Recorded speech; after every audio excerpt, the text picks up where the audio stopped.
Thank you for that. Very nice.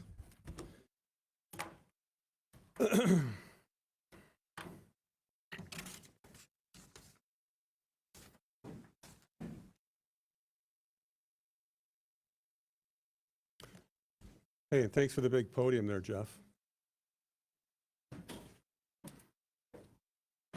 I don't know if some of you guys will have to, maybe Curtis will have to get a step. I'll work on it.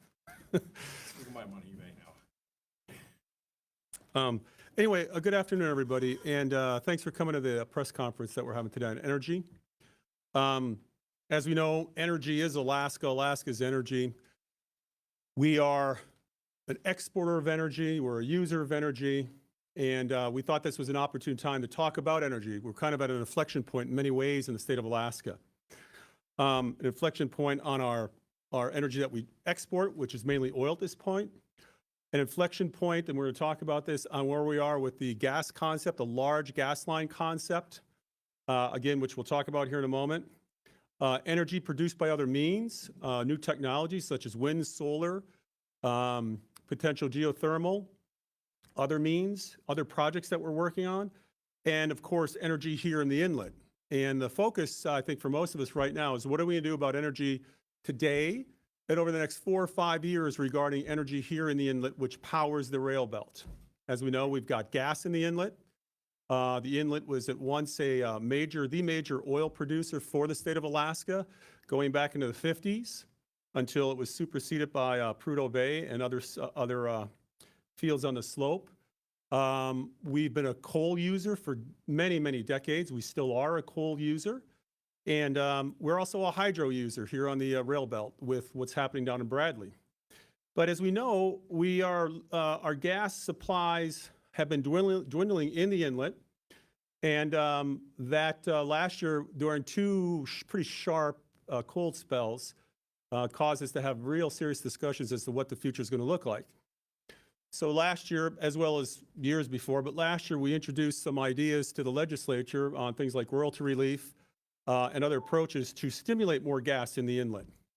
We believe the long-term solution is the big gas line. And I think we've got some good news to talk to the people of Alaska about that. We believe that we have other opportunities with regard to more hydro, and we'll be talking about that in a moment, but also some of the renewable plays that we're working on as well. But again, the focus, I think, for the next couple of years is going to be on the inlet. We're going to talk about that. We're going to talk about, again, more energy coming out of the inlet. And there will be a discussion if we need backup, where does that energy come from for the next few years? So with that, I want to have Commissioner Boyle come up and just talk about some of the activity that has happened in the inlet for some time, activity that's happened in the inlet over the last couple of years, and what the outlook is going into the future on some concrete approaches to squeezing some more gas out of the inlet. Oh, you're right there. There you go. Come on up, Commissioner. All right, well, good afternoon, everyone. It's a pleasure to be here today to talk about Alaska's energy needs. You know, one, the department's been very appreciative of Governor Dunleavy's leadership, particularly focused on the energy question as we look across the state's natural resources portfolio to see where DNR can help contribute to that vision. As the governor mentioned, as we focus on the Cook Inlet to start, the Cook Inlet is a very mature oil and gas basin. I mean, it's approaching 70 years of age, you know, so it's already earned its ARRP card and, you know, would be collecting Social Security at this point if it was a person. However, it's an oil basin. And because of that, it means that over the past 70 years, all of the easy to reach, low cost economic oil and gas has already been produced and developed. And so over that period of time, you know, we've seen a lot of companies, big companies, come into the Cook Inlet that were major contributors to Alaska's overall production. And then, you know, starting about 15, 20 years ago, we started to see that decline. The big players were no longer interested in increasing their investments in Cook Inlet. And at that period of time, we started to have talks about potential energy shortfalls. And a lot of you might remember cities along the rail belts were conducting brownout drills and the like. Well, that period of time spurred action. And we saw the passage, for instance, of the Cook Inlet Recovery Act. And under that act, we saw very generous terms. Some of you who follow the legislature may remember cashable tax credits and a number of other incentives that were really drawn up and designed to push further investment in the inlet. And guess what? The industry responded to that. We saw companies like Hillcorp and others come to the Cook Inlet, take over ownership from some of the older legacy companies who had spent years harvesting oil and gas without doing a lot of further developmental drilling or exploration drilling. And the result was we saw a huge increase in both oil production in the Cook Inlet and natural gas production. And so, of course, because of that success, we grew complacent because we saw all this increased activity occurring. We were no longer facing energy shortfalls that we were aware of. And so, time went on and eventually the legislature started to peel back and roll back a lot of those incentives that they had put in place to spur activity in the Cook Inlet. We'll fast forward to 2022 when Hillcorp formally provided notice that they would no longer be extending contracts for their gas supplies. We find ourselves in a similar situation. And as the governor alluded, the state recognized that, again, one of the key drivers in Cook Inlet production is economics. Knowing that the easy oil and gas have already been produced, we understood that our primary driver to incentivizing further activity, to incentivizing more drilling, to incentivizing more investment was to take a look at the fiscal terms.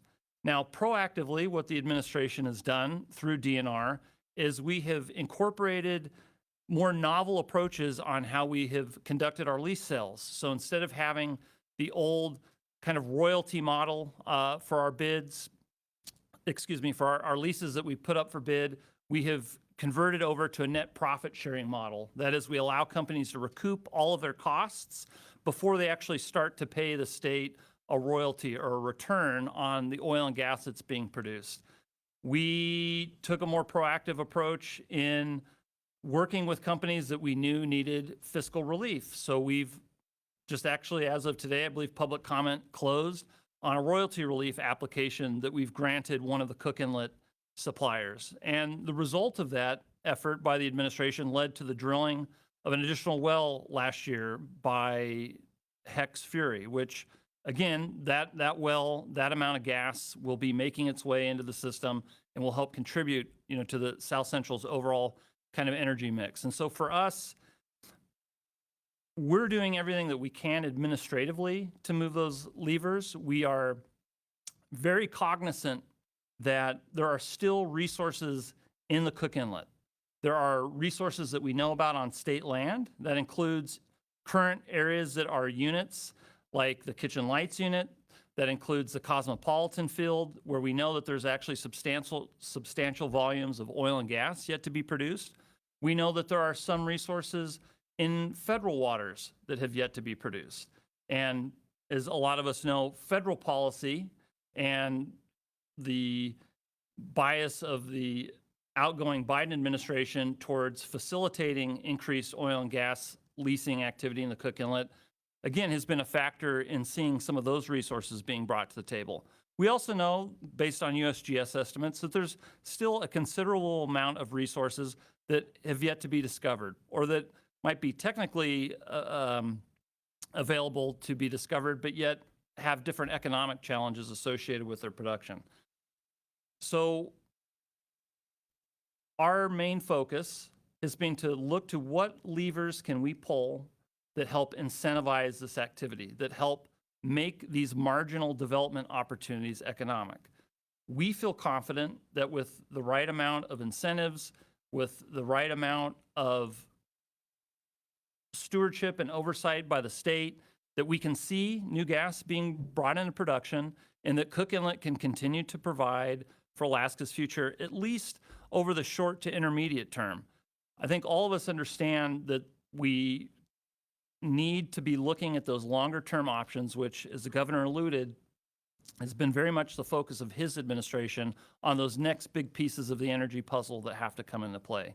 The other thing I'll just mention briefly about Cook Inlet that I think is important is the oil that's produced there. So oil, of course, is what has driven most of Cook Inlet economics. Companies found oil, they produced oil, which has a lot of value, and then the associated gas, they either had options to sell here domestically, and for many decades, they had options to export.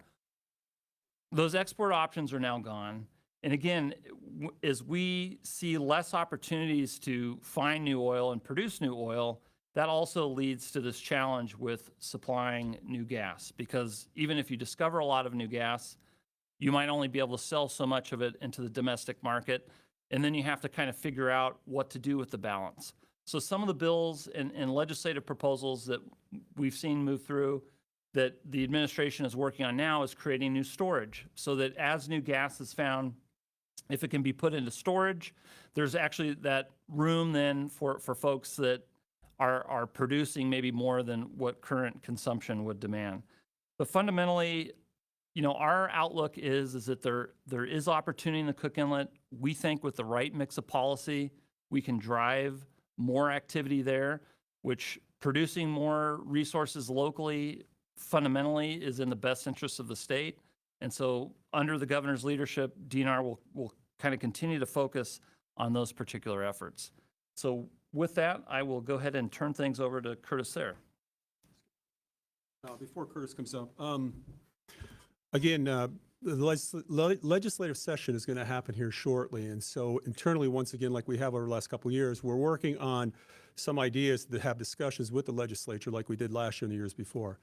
But again, Cook Inlet, we pioneered LNG export for North America, for the Western Hemisphere back in 1969. And, you know, the goal is, again, in the future, using North Slope gas to do the same sooner than later. But again, the focus right now is going to be on Cook Inlet.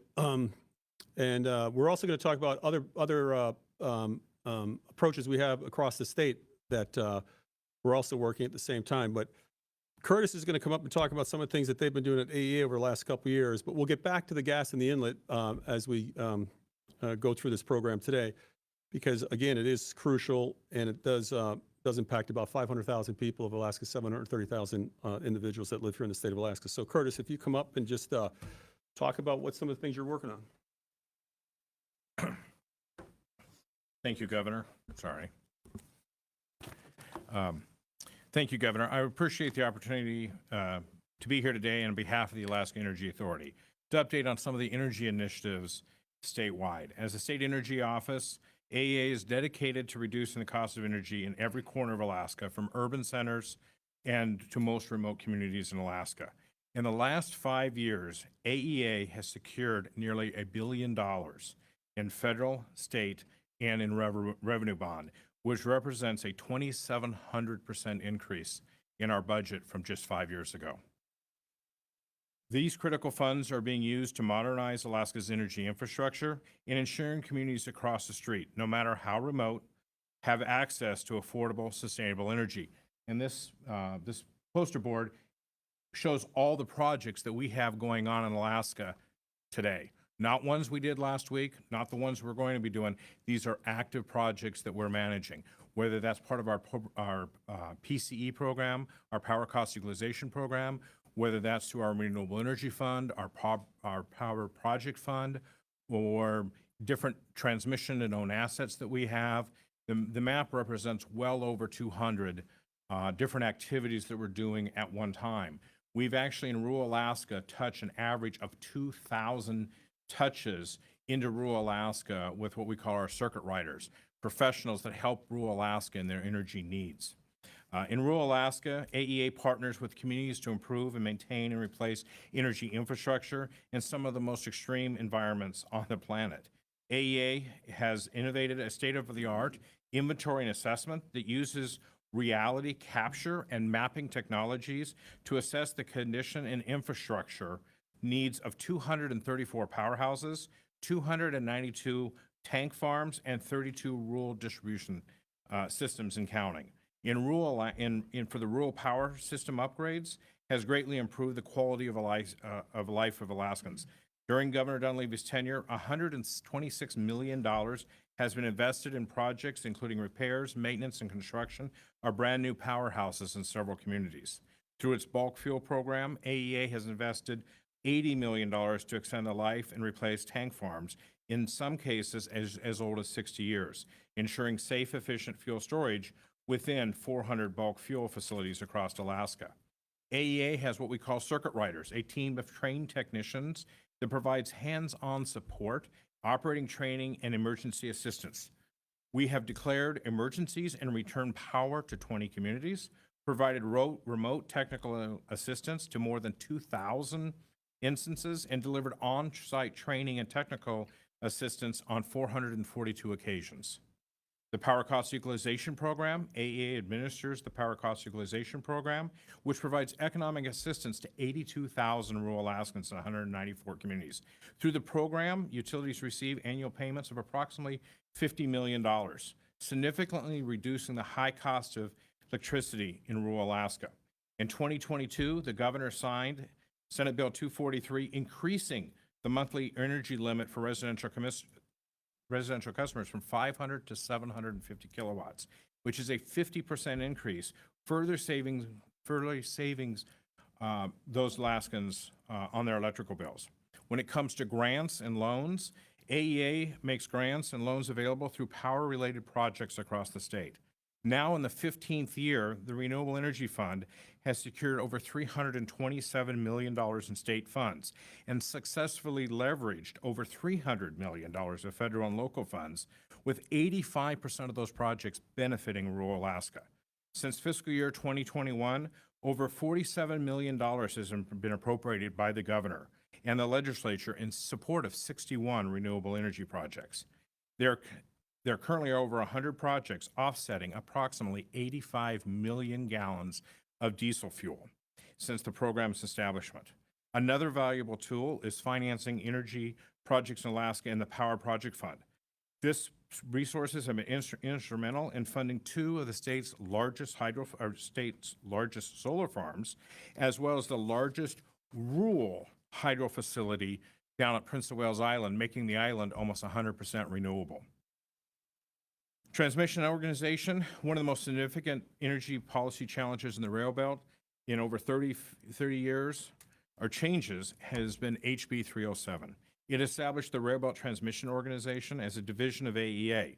The governor introduced legislation to eliminate transmission wheeling charges, establish a single open access transmission rate in the rail belt. What does that mean simply? If you look at the rail belt from Homer to Fairbanks, power leaves Bradley Lake, the line is owned by AEA. Then it is owned by Homer Electric Association. Then it's owned by Alaska Energy Authority. Then it's owned by Chugach. Then MEA, back to Alaska Energy Authority, and finally with Golden Valley. So one of that is to unite that rail belt and operate it as one single entity with all the different operators. And so it is a herding cats, and that's what we're doing.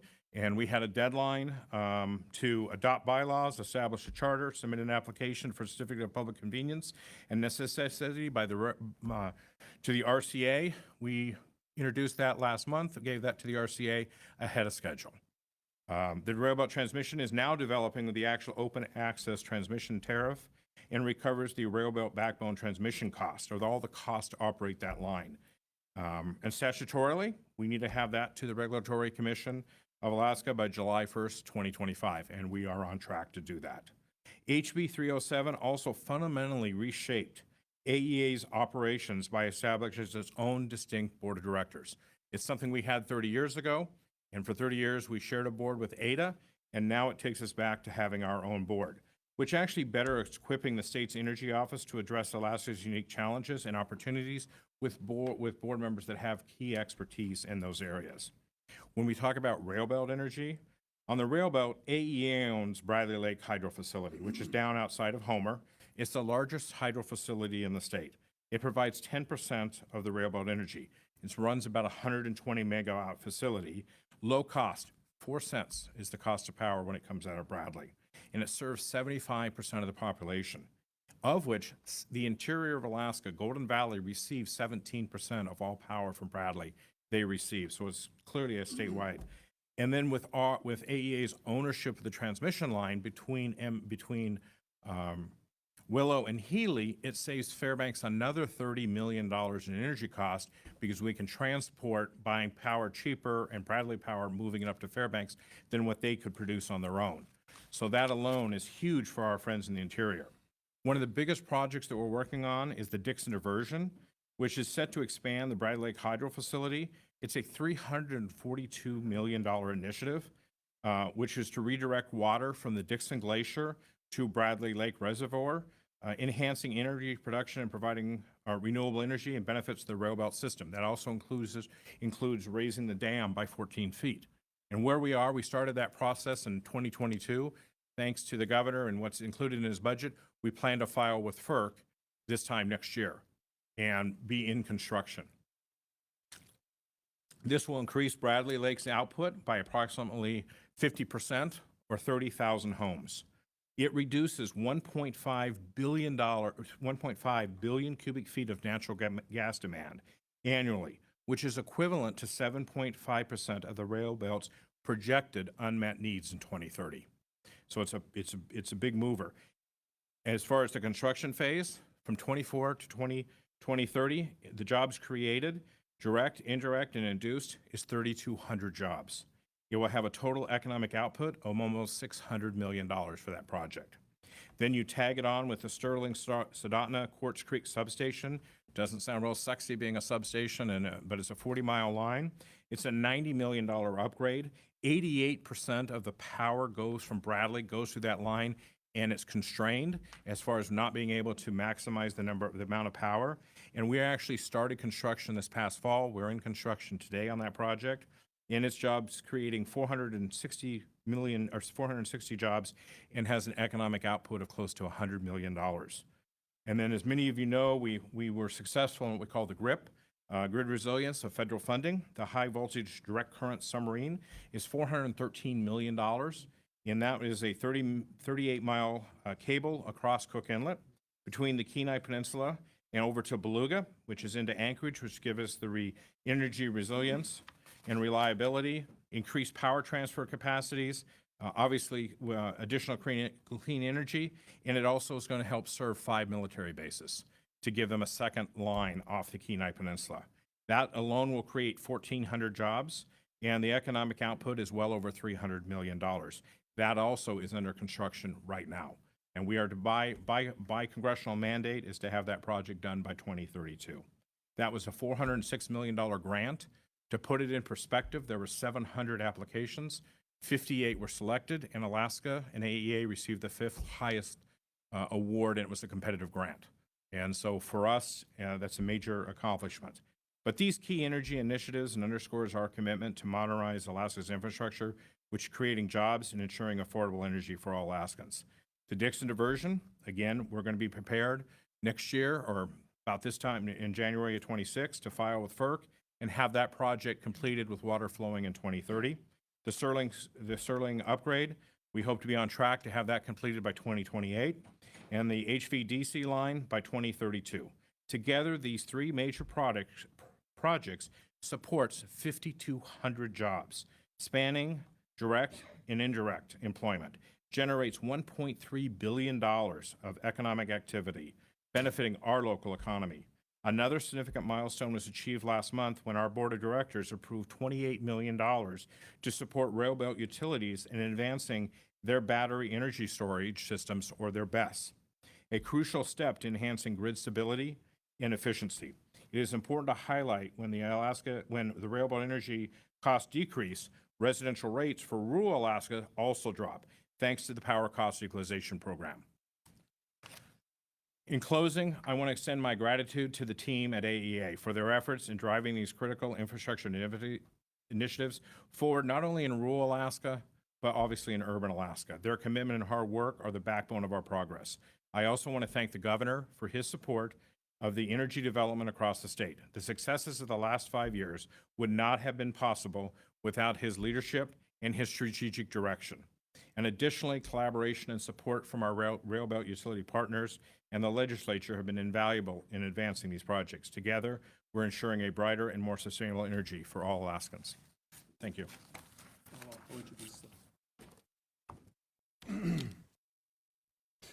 So as Curtis mentioned, when I came into office, AEA was part of ADA.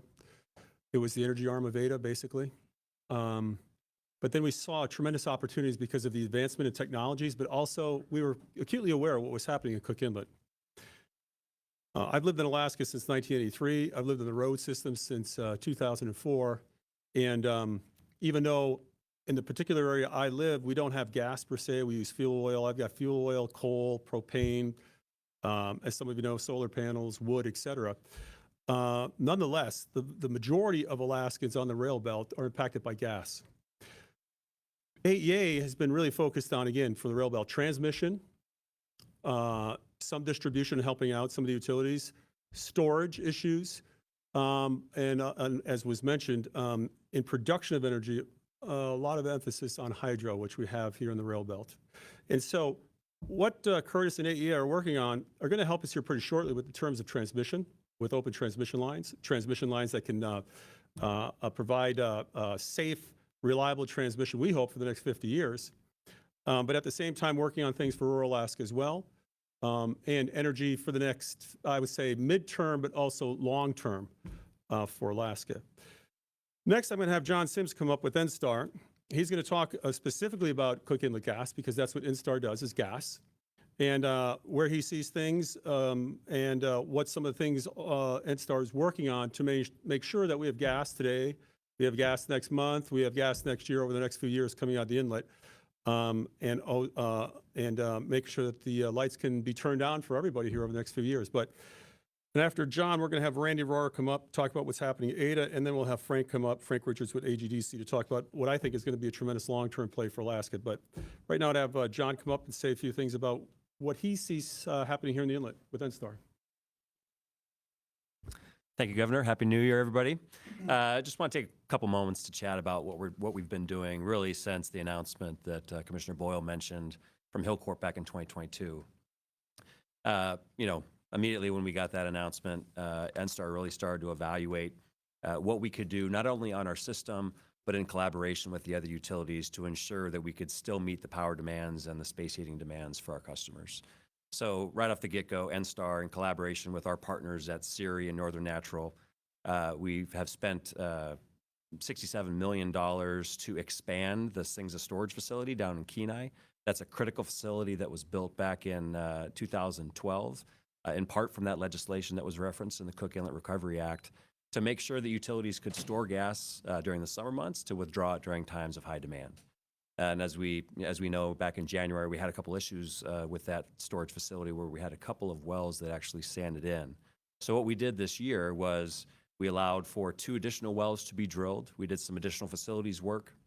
And then we also increased the capacity by 2 BCF. So critical infrastructure, we're almost complete with that facility upgrade and expansion, should be done in the next couple months. So that was a huge piece and one of the things that we look to do. The other thing, we're always, our main priority is Cook Inlet gas. And so we're very happy at the end of this year, end of last year, we were able to submit a contract to the Regulatory Commission of Alaska for approval that we entered into for Fury. That's new gas coming onto the system that will start in 2026. It's a 5-year contract. The price, as has been mentioned, is going to require a higher cost than it has in the past. Typically, we're in the $9 range. This, depending on royalty relief, is going to be between $12 and $13. So it is a jump, but that's what is required in the market today to make sure that we can, keep our customers warm. The last thing that the utilities are working on, really in collaboration with each other, is trying to find some sort of bridge solution until we can get to that long-term solution that the governor has been talking about. So we hired Berkeley Research Group right after that announcement from Hillcorp in 2022. We gave a presentation to the legislature and to the Regulatory Commission of Alaska about potential opportunities or projects that could help bridge that gap between the Cook Inlet and North Slope, or gas from some other location in Alaska. As you may recall, the first option, our main focus is Cook Inlet gas. The second was finding some sort of in-state solution, whether it's North Slope or in the interior. And the third was really importing LNG. That's the only other option that we can have to serve our customers. And so for the last year, we've been really diving in and looking at different project proposals, different entities that are bringing those solutions to us and seeing which one makes the most sense for our customers. So at this point, we have entered into an agreement with a developer, project developer, to evaluate and continue down that path for a specific project that will potentially bring imported LNG as a bridge solution. It's really critical to me that we maintain flexibility to utilize Alaska resources. So as we go down this path, we're going to ensure that from a commercial perspective. But we're still really early in the process. But we are very confident in the proposal that's been pitched, the entity that we're partnering with, and what this can possibly provide for our customers in the future. So happy to take any questions afterwards, but thanks for the opportunity to be here, Governor, and appreciate that. Thank you. Thanks, John. Randy? Thank you, Governor. Randy Roraro, Executive Director for ADA. ADA's mission, very simple in statute, economic development and jobs. Can't get much simpler than that. We pursue that very strongly at ADA. We have a number of projects in queue. Whatever I say about them today, I've pre-cleared with project proponents to be able to provide some information to you. In the short term, ADA has passed a resolution financing Hex Fury's development and wells that have been mentioned earlier. We expect to finalize that agreement soon. Royalty relief is a key part of that financing package, so we're glad to see DNR moving ahead with that. That's helpful. We also have the IGU project, which is going to be switching over to gas from the slope, and that will decrease a bit the drain on Cook Inlet. So every gas molecule counts. Those are the near-term projects that ADA has that involve and relate to Cook Inlet. In addition, we have two interesting coal projects. One involves a new method of retrieving gas from coal in the Susitna Valley. As the governor mentioned, there's been use of coal and awareness of extensive coal seams in that area for decades, perhaps even before 1900. The technology is now advanced such that there may be opportunities to draw gas from some of those coal seams and provide power for the inlet. That's a mid to long-term solution. We are working with project proponents on that effort. It's going to take scientific geologic review, financial review, et cetera, before anything can come of that, but it is in the process and it is fairly interesting. In addition to that, on the renewables side, very early on, ADA saw that there was an opportunity in federal law to qualify as a state energy financing institution, which brings with it significant benefits for federal funding, loans, et cetera. That status, that ability to use that status has been hung up a bit in the administration of President Biden, but we think that some of the hurdles will be cleared away, and ADA looks forward to participating in the renewable energy sector. And under 1706, we can also finance transmission and other improvements. So ADA is active. We are financing projects in the short, mid, and long term. And we do work with the entire team you see behind you and the governor. And we'll be happy to work with the legislature on additional energy solutions. Thank you. Thanks, Randy. You can see that it's an almost all hands on deck approach. It has been for years. We're going to continue to do that. We're going to actually up the game a little bit with the new administration that's coming in, the Trump administration. That administration has made it clear that they are all in on everything. And that includes things like gas and coal. So in Alaska, we have tremendous coal reserves. We don't talk about that much anymore, and coal has taken on a bad connotation because of the carbon issue in the environment.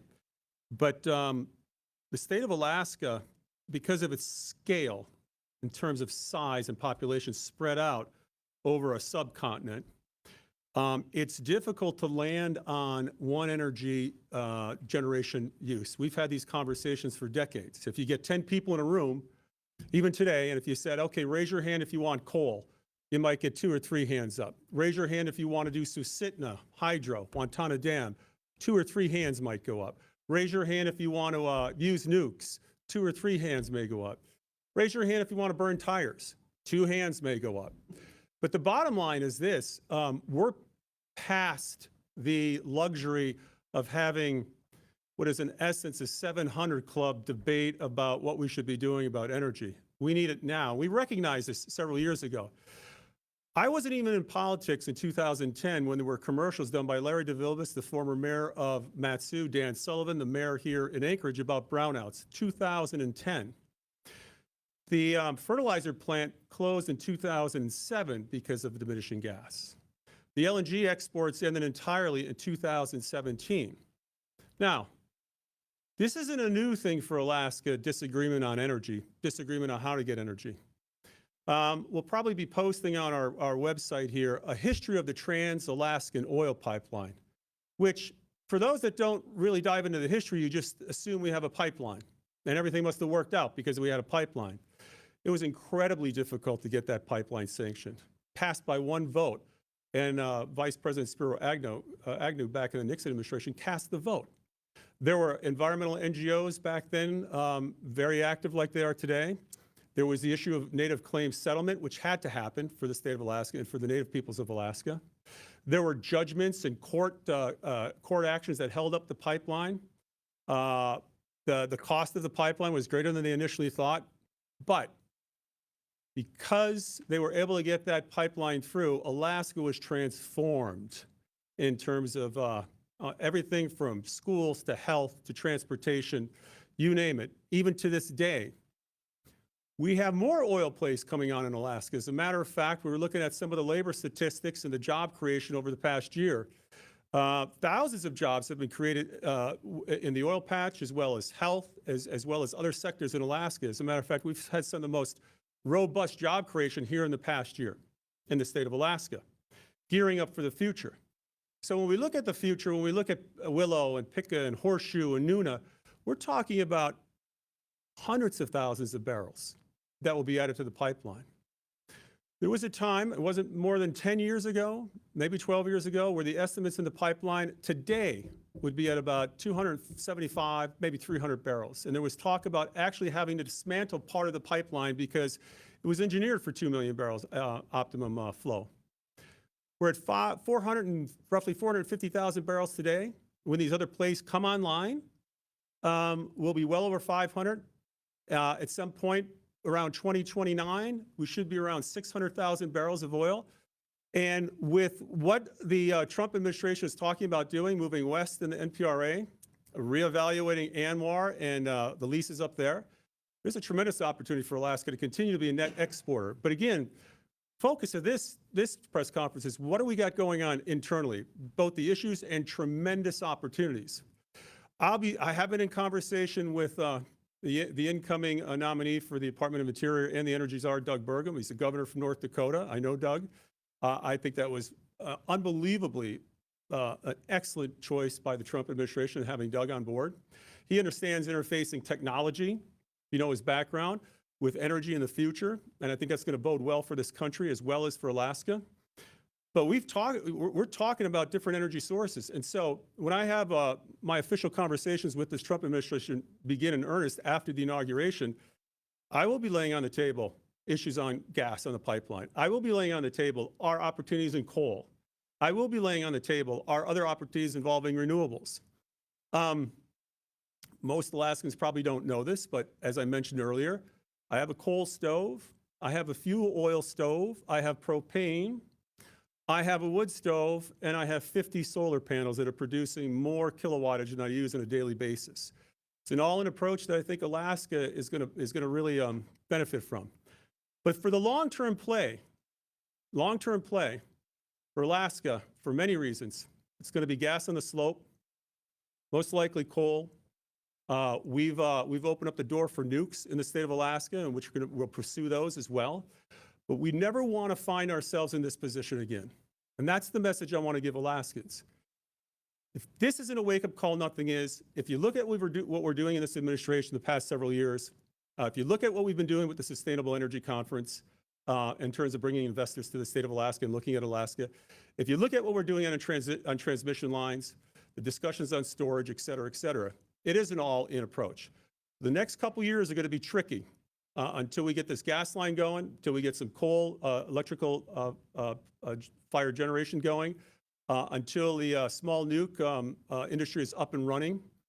But we are very optimistic that the things that we are doing, touching just about every concept on electricity, generation, storage, transmission, distribution, we're very confident that we're going to get there.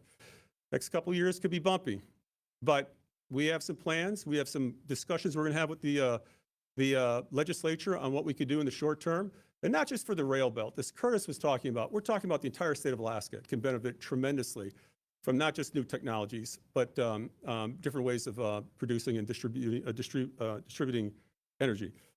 But I want to go now to the large gas line. When I came in to office, the world was totally different than it is today.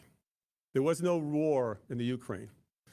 There were no wars to the extent we have now raging in the Middle East. There was talk about supercomputing. There was talk about Bitcoin and cryptocurrency. And there's been an increasing talk about data farms. There's also been talk about helping our Asian allies once again with gas. And so I was reticent for some time to talk about the large gas line. And I've said to my people for years, until we see tangible accomplishments, tangible steps, it's not really fruitful. It's not really positive to get the people of Alaska worked up over something. We've been talking about a gas line for decades and decades and decades. The large gas line has been challenged for decades. The cost, the size, the engineering, you name it. But there has been significant movement in a positive direction, not just theoretical, but actual significant movement. And we thought that today was a day, a day that we should roll out what we think are some things that people of Alaska should know about that pipeline. I believe it's closer to a reality than ever. And I'm not just saying that because I happen to be the governor at the time, but because of what Frank's going to talk about here in a moment with AGDC. We have investors in Wall Street looking at this. We have customers not just in Asia, but customers that want to come to Alaska and potentially put down data farms looking at this gas line. We have the need internally. We've had a Wood Mackenzie report that shows the viability of going with our phase one approach, which is the gas line only. We have oil and gas finds that didn't exist prior to just a few years ago in Great Bear, Pantheon. It's a pretty good gas too, that's low in carbon. We're in discussions with outfits such as Exxon and Hillcorp about selling additional gas coming up off the slope. So we're starting to see parts of this come closer and closer together. I will give the Biden administration credit that they were supportive of this gas line. There's no doubt. In 2020, we got all of the permits for this gas line as a result of work that was done under the Trump administration. Trump administration has made it clear that this pipeline is incredibly important and a priority for this state, for this country. And so we want to give you a little update as to where we are with the gas line. And then after that, we'll open this up for questions on any of the topics that we talked about here today. And I'm sure there'll be other topics as well. So Frank. Thank you, Governor. Appreciate the opportunity to be able to provide an update to all of you. Again, what I'm here to talk about is not only an interim, but a long-term solution of a transformational project that we call the Alaska LNG project.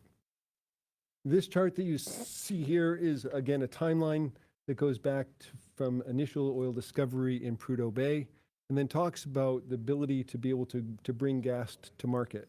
But before I go through that, I wanted to give some remarks. As the governor said, we received our initial or our final federal authorizations in 2020, and then under the Biden administration, they re-established or re-looked at the Department of Energy authorization. So in 2022, they gave us an updated authorization to export to non-free trade countries. Since that time, the world energy markets have been upended by the Russian invasion of the Ukraine and the conflicts in the Middle East. We heard recently from John Sims talking about the challenges that we face here at home from an uncertain supply to meet our utility needs from the Cook Inlet natural gas production. Much like the 1973 oil embargo propelled the Trans-Alaska Pipeline forward, these events have put a spotlight on the Alaska LNG project, its advantages, and greatly increased developer as well as off-taker interest. And when I say that, I'm talking about not only our Asian allies, but also, as the governor said, from Wall Street to the Gulf Coast developers to international developers, there has been increasing interest coming to Alaska looking at this project for LNG, but also for other business opportunities. Alaska's treasure trove of natural resources, including the hundreds, and this is truly astounding, the hundreds of trillions of cubic feet of North Slope natural gas, continue to be viewed very positively by the world markets. Additionally, discoveries of large volumes of natural gas by independent developers, like those announced by Great Bear Pantheon, add to the tremendous amounts of gas produced daily on the North Slope, in Prudhoe Bay, Point Thompson, and other satellite fields. The Alaska LNG project will allow Alaska to deliver natural gas from a proven energy source that markets demand. Alaska LNG uniquely offers superior economics, close proximity to Asian markets driving LNG demand growth, and the ability to eliminate up to 2.3 billion tons of global emissions by replacing dirty fuel sources with clean-burning Alaska natural gas. Today, after 10 years of planning, engineering, and permitting, I'm announcing that AGDC has reached an exclusive framework agreement with a qualified energy company to privately lead and fund the development of the Alaska LNG project, including the Arctic carbon capture plant on the North Slope, the LNG export facility in Nikiski, and the pipeline which will transect the state and deliver North Slope natural gas to Alaskans. The terms of the framework agreement are being negotiated or have been negotiated. The next step is for both parties to create legally binding development agreements that will move the project forward. The company involved brings extensive U.S. and international natural gas and LNG experience to bear to this project. This effort is in line with the governor's, as well as the AGDC Board of Directors' goal of bringing private capital, expertise, and experience to advance the project through the next major work effort and a stage-gated decision process. We will hold a formal joint public announcement with the company involved when the definitive agreements are finalized. But until then, our ongoing work is governed by the non-disclosure agreements that are a standard part of commercial negotiations, and we will not be publicly naming the company at this time. The legislature granted AGDC the ability to work on confidential documents in a manner similar to private companies. I expect a formal announcement of the definitive agreements within the next few months. Once our agreement is finalized, work will start on the final development stage known as front-end engineering and design, or FEED. FEED will provide the information needed to undertake an informed final investment decision to initiate construction of the privately led $44 billion project. AIDA's $50 million line of credit was critical to securing the framework agreement, and I thank the governor for his leadership and the AIDA board and staff for authorizing the $50 million backstop for phase one, the pipeline to deliver North Slope gas to Alaskans. Our team is working to finalize this framework agreement with all due haste, because the sooner that this project gets underway, the sooner Alaskans benefit from our North Slope natural gas for the long-term benefits. At the same time, we are following a methodical, step-by-step approach to protect the interest of all stakeholders, including Alaskans. Now, the schedule that you see here goes back from, as I said, from the time when Prudhoe Bay oil was discovery. But at that time, the natural gas was being produced with the oil and was needed to keep the pressurization on the Prudhoe Bay so that more gas could come out with the oil. Then, up until around the time of 2015, actually authorization was granted to offtake gas from the North Slope, from Prudhoe Bay specifically, by the Alaska Oil and Gas Conservation Commission, because it was deemed that the gas could then be commercialized. So a small portion of the 8.5 billion cubic feet of gas that is produced daily would be allowed to come into the project for export. However, at that time, we didn't have a design, we didn't have our regulatory permits, and we didn't have the rights of way granted across state lands. So when AGDC was handed the project in 2017, that's what we did, which was complete the efforts of getting the regulatory process through the federal government. So from 2017 through 2020, under then President Trump, we had FERC, the Federal Energy Regulatory Commission, essentially conduct the largest environmental impact statement for an energy project in the United States. And quite frankly, that's astounding. 3 years to go from initial application to conclusion of the largest project. But again, following the edicts of the National Environmental Policy Act and making sure that there was stakeholder engagement and the environmental considerations were in place. So since then, in 2020, as the governor said, we've had some world events that have come and impacted the opportunities for Alaska, whether it be the Russian invasion, whether it be the Middle East crisis, whether it be the impacts of COVID. And since, again, the challenges that we hear in Cook Inlet with the shortage of supply, then we've started looking at what is the opportunities to use Alaska LNG to be able to help, even through a pipeline or any of the facilities that we have to meet the needs of Alaskans. And so with the governor's request early in 2024, we started looking at that option for Alaska LNG to be able to do that. At the same time, we were marketing this project to potential investors as well as off-takers. And that's what has resulted in a private company stepping forward, signing an exclusivity agreement, identifying that they want to come in and take on this project. So we find ourselves here at a time that over the next few months, we'll be finalizing this and we'll be moving into that critical next stage, which is front-end engineering and design, to move this project from a concept to a reality. Thanks, Frank. So we wanted to give you a 30,000 foot and even a closer view as to what's happening. And again, I never thought Alaska had the luxury like some other states do in saying, we're going to just generate electricity from this source or this source. We're stranded up here at the top of the world. We have a population that rivals most counties in the lower 48. We have to generate our own electricity. We have to transport our own electricity. We have to distribute it. And where we can, we have to store it. In order for us to be competitive with the rest of the world, with the rest of the country, with places like Texas or Iowa or South Dakota, North Dakota, et cetera, we've got to produce a lot of energy, not just to export, but internally. And it's got to be reliable. I mentioned I have 50 solar panels. I'm glad I got them. But on a day like today, they're not producing. You need to have an underlying steady source of energy, whether that's gas, whether that's coal, whether that's nuclear. I'm very optimistic about what the future is going to bring in technologies. I mean, there's going to be technologies we haven't even thought about at this stage of the game. We know that.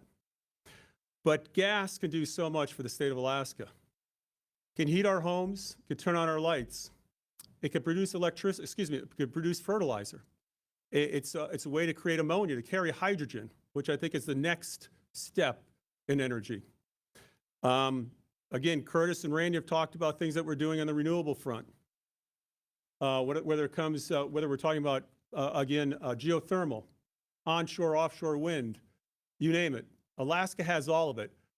But we have got to agree that we're done talking about theoreticals. And now we have to make sure that we put things into reality. And that's where this pipeline comes. There'll be folks that are watching this press conference, I have no doubt, or read the stories that come out after this, that the large line will be disparaged or questioned. I've questioned it for years, to be perfectly honest with you. And as I mentioned earlier, I've been hesitant to talk about it until there's some real concrete, I think, steps going forward. But I think we're entering a phase of reality for this pipeline. We'll know here, as Frank said, in the next couple of months. They're under NDAs and discussions with outfits. But the information that I get and the discussions I'm having with people seem to indicate that there's a real opportunity for the pipeline. In the meantime, we have to make sure that we keep the lights on here, we keep the heat on here, and that we project to the world that we are fixing our energy issues, not just for the short term, the midterm, but also the long term. So with that, I don't know if it's okay. Jessica, we'll open it up for questions from members of the press. With Nat Hertz from the Northern. Thanks. My first question is if you can ask your people not to tow our cars from the garage because we've all been there for an hour. That'd be a bummer. Second question. So everything I hear from the utilities, from the electric utilities, also from John, and I think from like the objective information that's out there, if you look at it yourself, is that it would be great if we get a gas line in some number of years, or micronuclear reactors, or a huge amount of additional gas from Cook Inlet. But that right now, in fact, there's nothing that's going to get out of expiring gas contracts and a huge gas cliff that comes in like 3 years, 2028, 2029. All these other things you guys have been talking about, the big picture stuff, I think particularly the gas line, but coal as well. It's like, I don't think you suggested in your remarks that like it's going to be a tough couple of years until we get a gas pipeline. But I don't think Frank would say we're getting a gas pipeline in a couple of years. Like, it's going to take a long time to build it. And I think all this other stuff we're hearing today, frankly, is like confusing policymakers and confusing the public and making it more difficult for people like John and people like the leaders of the electric utilities to do the work that they need to do to get us gas in the next couple of years to make sure that we can keep the lights on. So I guess I just am curious if, like, from your perspective, really directly, is there anything that we and the utilities can actually count on in a way that we could put down our pencils on these plans to import LNG that would render that not necessary? Or is it actually necessary and prudent for Alaska utilities to be importing LNG in the next couple of years? You're asking me? Yeah. Yep. Okay. Great question. So there's two things. There's gas from the inlet. We believe that there's still gas to be had. We want to have some discussions with the legislature. The easy, cheap gas, we believe, is going to be difficult to come by. So whatever gas we get from the inlet is going to be more expensive. We know that, but there is gas. So within a year or so, as was mentioned, there's wells being drilled by Hillcorp, Hex, and hopefully others here shortly. That gas could be turned around here in a year and put into the system. To back that up, there are discussions on importing gas. Nobody in Alaska cares for that concept. However, that concept may need to be there to ensure that the lights are turned down over the next several years. When we talk about the gas line, when we talk about coal, when we talk about transmission, that all comes together. Those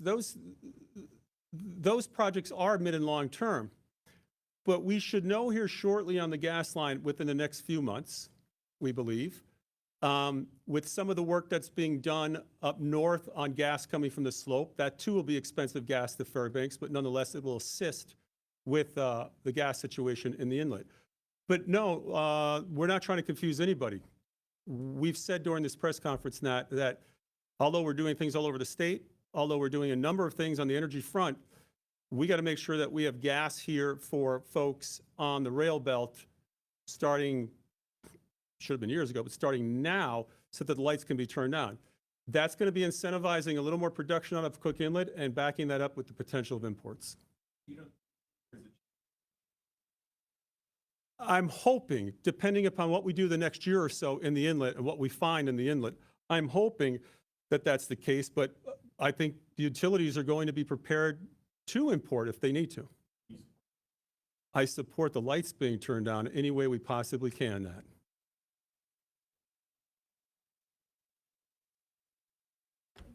I'm hoping you can tell us a little bit about your planned trip to Dubai this month and who will accompany you on that trip and what you're hoping to achieve and if it's tied to anything that you mentioned in this press conference. Yeah, so we've been putting on the Sustainable Energy Conference for 3 years now. And last year we had Ambassador Strong, the UAE ambassador from the United States to the UAE. And she came up and spoke, and we had a conversation after that. She and we believe there's some tremendous opportunity to highlight Alaska to investors worldwide at a worldwide conference. That's the reason we're going over to Dubai. I don't like to travel. I'm kind of a tall guy. I think I've only left the country 3 times, twice to Japan on the gas line issue, once to Europe on a similar investment conference to get people interested in Alaska.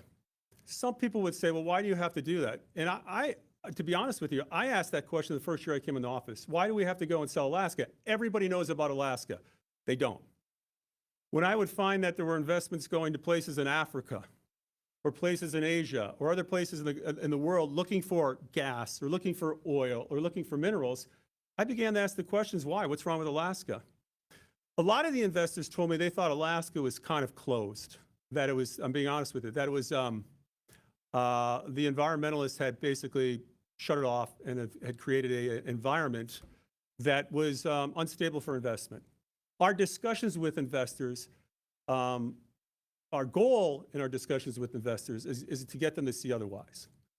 Again, with the Trump administration coming in, we see tremendous opportunity to invest in America for these investors. And again, in the discussion with the ambassador, she's excited to have us go over there. She has set up meetings with investors from all over the world over in this conference. We're hoping to make contacts, bring people to Alaska. Whether this trip costs, I'm not sure, $50,000, $75,000, whatever it costs, one investment could be multitudes of that for Alaska. And the discussions being talked about, or the topics being talked about over there are energy topics. Conventional energy, renewable energy, hydrogen, storage, et cetera. The very things that we've been highlighting at our conferences the past 3 years. And so some of the folks that are going are representatives from AGDC, representatives from DNR, representatives from AEA, and we're all going to present to the investors in a series of meetings throughout the week. And it's our hope that that will provide some investment here in the state of Alaska. But I am not a big fan of traveling. For me, it's painful for obvious reasons. But I also want to make sure that Alaska doesn't lose out. You have states like Georgia, Oklahoma, California, New York. They are constantly on investment, travel for investors all over the world, We haven't done a very good job of that, I think, in Alaska because we assumed people knew about Alaska. And we really looked at ourselves just as an oil province. But with all of the opportunities, I think, in renewables as well as storage, hydrogen, and our oil and gas, I think this is a good opportunity for us. Thanks. I'm wondering if you could tell us a little bit more about the discussions that you have or intend to have with President Trump about energy development here. And also, how confident are you that he will be able to repeal some of these Biden-era policies that have limited resource development in Alaska in a timely manner? Yeah, I think, so I've talked periodically with the president since he's left office. I hope to be meeting with him very soon, face-to-face on Alaska. I have been in conversations with Doug Burgum, who is the nominee for the Department of Interior. And Doug's, like I mentioned earlier, a beautiful, I think, a fantastic pick about Alaska. They understand Alaska is the answer to a lot of problems that the country has in terms of rare earths, in terms of oil, in terms of gas, that we're a solution to a lot of this. We're also a solution to, for example, our Asian allies' energy needs, as well as storage of carbon coming from our Asian allies such as the Japanese. So all we're going to be asking, and all we've ever asked for from the Trump administration, just like we asked from the Biden administration, is just allow opportunities to take place in Alaska. Allow oil and gas in Alaska to lands to be leased. Allow for the export of oil and gas. Allow for roads to be built to mineral finds. That's all I'm asking them. We're not asking them for $1 billion or trillions of dollars here or there. There is a loan guarantee concept embedded in language that was passed by Congress regarding our pipeline. But other than that, we're asking for opportunities. And so in the discussions with, early discussions with nominee Burgum, he understands that Alaska has some tremendous potential. They're very interested in helping Alaska become part of that solution. So you're going to see, I hope, a series of meetings once the president is inaugurated, his inaugural is over. You're going to see a series of meetings between us and his people on what Alaska could do, what Alaska could provide, and what the federal government could provide to help Alaska.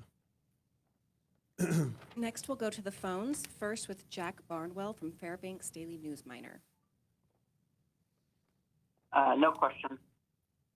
Next, James Brooks from the Alaska Beacon. Yes, I was hoping to ask about the stopgap proposals that'll be submitted to the legislature. Should we expect to see some things along the lines of the cashable credits, things that were proposed last year, or something entirely different?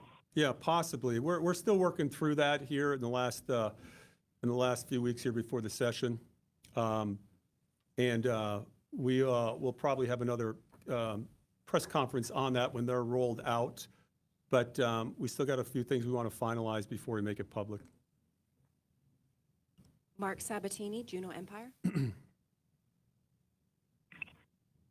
Hi. You said a bunch of meetings have been set up with investors. Can you categorize these investors?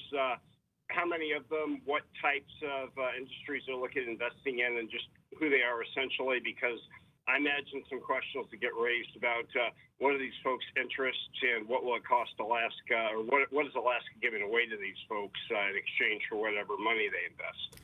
I don't know what that last part of your question means, Mark. Give away. What do you mean give away? Well, essentially, it's like if you agree to give folks certain incentives to invest here. I didn't talk about giving incentives in investment, Mark. I didn't bring up investment or incentives at all. Right. But tell me, Okay. who are these investors you're meeting with? Are these companies, or are they These are countries investment or houses, state Mark, that players? invest. These are investment houses that invest worldwide. These are investment houses from across the world that are going to a conference in Dubai. But just to make sure, Mark, we're not talking about giving anything away. I'm not flying to Dubai to give stuff away. Next question. Thank you. Jeff Landfield from the Alaska Landmine. Hi, Governor. I wanted to ask about this Fury royalty relief. I'm not sure how much time I have, but this John Hendricks guy has done a lot of shady things with bills from Senator Giesel 2 years ago regarding property tax reduction. This year, Senator Bjorkman regarding forced kind of confiscation of overriding royalties. He's gone up to state employees for refusing to reduce his property taxes 95%. He has no gas. He has 5% of the gas. He can't drill for gas without Hillcorp's rig, which they need. He appears to be, on all accounts, just a bad actor. Why is he getting a handout when he's done a lot of things that have been, I've covered and other people have covered widely over the last several years? So, Jeff, do you want to kind of summarize the question as short as possible? The question is, why is a leaseholder in the inlet? Why are the discussions on are there ways we can produce more gas, not just from that particular leaseholder, but others? Why is a bad actor who's resorted to very underhanded means getting rewarded when he has almost no gas and he has no way to produce or find any gas without getting Hillcorp's rig, which isn't even clear they're able to give him? Best answer I can give you is being a leaseholder with gas leases, we're in conversations with everybody in the inlet on what it would take to produce more gas to deal with the short-term issues that we were talking about. And since he owns gas leases as well as, again, the other gas lease holders in the inlet, we're going to continue with those conversations to get more gas out of the inlet. Well, instead of rewarding him, why can't you guys pull the leases? Isn't that another option? We're not rewarding anybody. I'm just being honest with you, Jeff. We're not rewarding anyone. The previous question was, what are we giving away in the Middle East? What we're doing is following the Constitution and state laws with regard to gas leaseholders in the inlet in an effort to get more gas out of the inlet so we can get that to the utilities to make sure that we have heat and lights for the next few years. We're going to move on to the next question. Tim Bradner, Alaska Legislative Digest. Tim, are you on? Okay, we'll move. Yes, can you hear me now? Oh, yes. Go ahead. Yeah. Thanks for doing this. I don't know how much time we have, but I've got a question for three of the presenters, but I'll ask the first one, then I can give my turn to somebody else. This is for Randy at Ada. Randy, you mentioned two coal projects. Is one of them the Squinta project that Flatlands Energy is working on? That's correct. And just a follow-up, what is the form of participation Ada is looking at? It might be like a local matching grant to a federal grant or a loan guarantee of some kind? Or what is the instrument? How might Ada be involved in it? Sure. So very early stage and no specific form of assistance at this point. Very early in due diligence. Okay. Thank you, Tim. Go ahead and send your follow-up questions afterwards. We're limited on time. So we're going to move to the final question from Ruth Liao from Bloomberg. Hi, thanks so much. I was wondering if you could clarify whether the same company is going to look to develop the LNG export project and pipeline, or if you're going to look to bring in other partners. And then can you also just provide a quick update on how commercial discussions are advancing with global buyers? Thanks. Thank you. This is Frank Richards with the Alaska Gas Line Development Corporation. So I believe your first part of the question was about who is AGDC going to partner with to be able to advance this project. As I said in my remarks, we have entered an exclusivity agreement with a privately led energy company to take on the lead role in advancing the Alaska LNG project. And that's all phases of the project, whether it be the initial pipeline phase to the full gas treatment to full liquefaction. So that company, again, are working on those binding project development agreements that will then lay the framework on how we are going to best proceed to get to a final investment decision. So again, thanks for being part of the conference today, the press conference.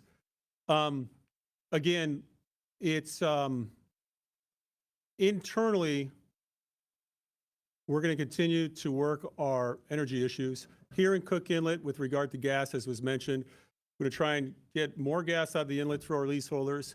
The utilities, in their own discussions, are going to work at having backup if they need to bring gas from outside. We hope that's not the case, or if it is, it's minimalized. At the same time, we're advancing the pipeline. We'll be advancing coal projects. We'll be advancing more transmission, more distribution, more storage, more renewables, you name it. I think, again, for the next couple of years, we're going to have to rely on the inlet and some backup. But I think we're going to have some great announcements here in the next couple of months regarding the pipeline, as well as some of these energy projects that we're looking at. And so, again, as I've always said, Alaska's future is ahead of us. I think the next 50 years is going to be fantastic for Alaska. When we get back from our investor conference, I'm certainly will roll that into a discussion we'll have at the beginning of session with the press as well as the legislature. But again, I'm optimistic. Alaska's been counted out so many times, and not only are we still here, but I think we got a tremendous future for our kids and grandkids. So with that, I want to thank you all, and we will talk with you.